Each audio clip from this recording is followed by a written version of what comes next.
جس کا پہننا مردوں کے لیے حرام ہے، تو بذات خود موزہ پاک ہونا چاہیے نجاست سے، گندگی سے، اور ایسی چیز سے بنا ہونا چاہیے جس کا پہننا لوگوں کے لیے جائز اور درست ہے۔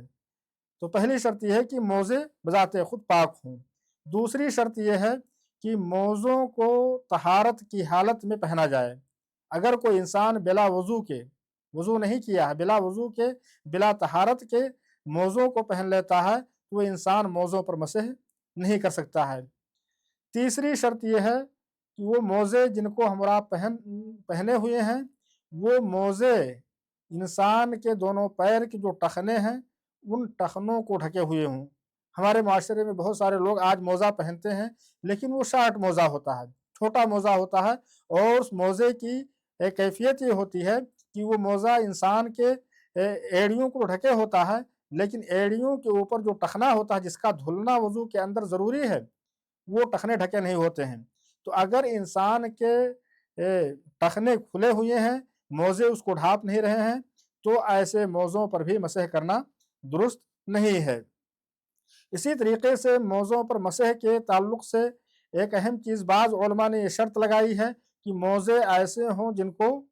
پہن کر کے چلنا ممکن۔ اس میں بعض لوگوں نے کہا کہ 1 فرسخ یعنی 5.5 کلومیٹر انسان پہن کر کے پیدل چل سکے۔ بعض لوگوں نے کہا نہیں، صرف یہ ہے کہ جس عام طور پر لوگوں کے بیچ میں جس کو چلنا کہتے ہیں پہن کر کے، اگر وہ چیز ہے یعنی انسان پہن کر کے چل سکتا ہے، صرف اس میں کلومیٹر یا دوری کی شرط نہیں ہے، تو ایسے موضوع پر بھی مسح کرنا جائز ہے۔ میرے اسلامی بھائیو، حقیقت یا صحیح اس سلسلے میں میرے علم کی حد تک جو چیز ہے کہ موزے ایسے موزے ہوں جن پر موزوں کا اطلاق ہو، یعنی انسان موزہ پہنے ہوئے ہو، اس کو وہ پہننے کے بعد میں موزے آٹومیٹک نیچے نہ گر جائیں،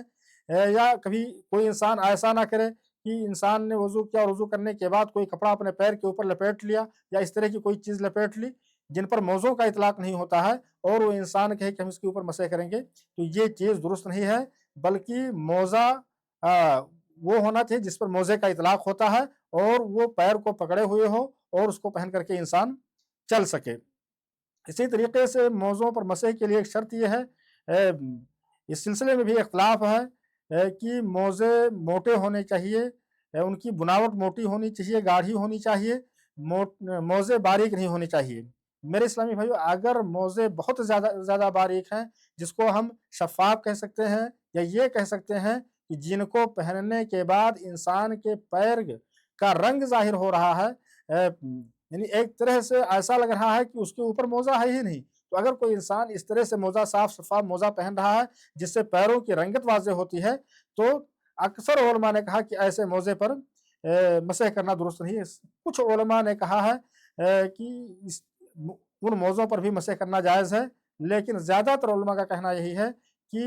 جب تک موزے موٹے نہ ہوں، ان کی بناوٹ گاڑھی نہ ہو، اگر پیر نظر آ رہے ہیں تو ایسے موزے پر مسح کرنا درست نہیں ہے۔ اسی طریقے سے موزوں پر مسح کے لیے ایک شرط یہ ہے کہ جو موزے ہم اور آپ پہن رہے ہوں وہ موزے پھٹے ہوئے نہ ہوں۔ بعض لوگوں نے اس سلسلے میں کہا کہ اگر کچھ معمولی موزہ پھٹا ہوا، تھوڑا سا موزہ پھٹا ہوا، وہ زیادہ پھٹا ہوا نہیں ہے، تو ایسے موزے پر مسح کر سکتے ہیں۔ اور صحیح بھی یہی ہے کہ اگر کہیں تھوڑا سا کٹا ہوا ہے، ایسا نہ ہو کہ انسان کا پیر کھلا ہوا ہو، زیادہ پھٹا ہوا موزہ، تو اگر کہیں تھوڑا موڑا موزہ پھٹا ہوا ہے تو ایسے موزے پر مسح کرنا جائز ہے اور درست ہے۔ تو یہ چند شرطیں تھیں موزوں پر مسح کے تعلق سے۔ آئیے اس کے بعد موزے پر مسح ہم کتنے وقت تک کریں گے۔ اگر ہم مقیم ہیں، اپنے گھر میں ٹھہرے ہوئے ہیں، اپنے آبادی میں ٹھہرے ہوئے ہیں، اپنی بستی میں ٹھہرے ہوئے ہیں، تو مقیم کے لیے موزے پر مسح کرنا 1 دن اور 1 رات جائز ہے۔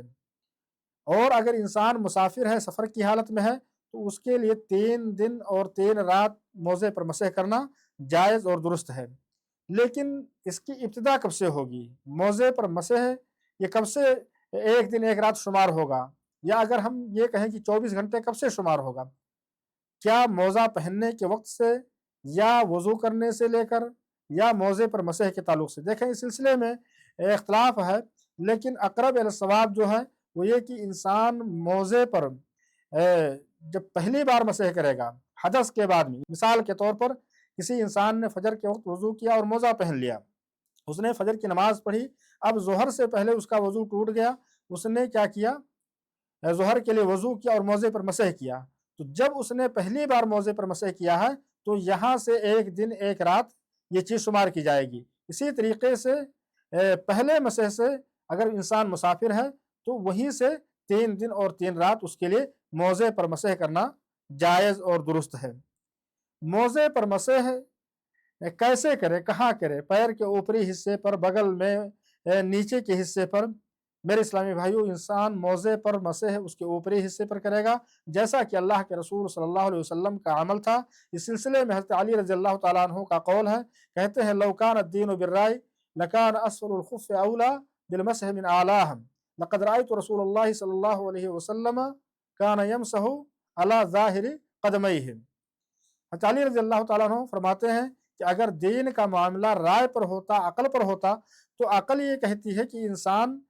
موزے کے نچلے حصے پر مسح کرے، اس لیے کہ گندگی لگنے کا امکان یا اس طرح کی چیزیں لگنے کا امکان پیر کے نچلے حصے پر ہوتا ہے، لیکن دین کا معاملہ عقل پر نہیں ہے، بلکہ اللہ کے رسول صلی اللہ علیہ وسلم کے فعل، اللہ کے رسول صلی اللہ علیہ وسلم کی سنتوں پر ہے۔ تو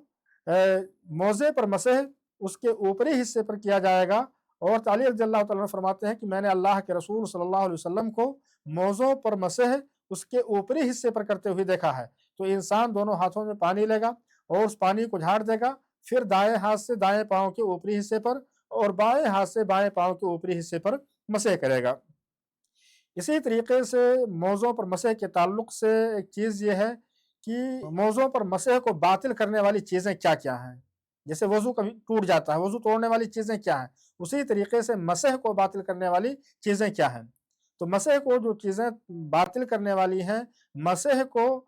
جو چیزیں توڑنے والی ہیں، ان میں سے سب سے پہلی چیز یہ کہ اگر انسان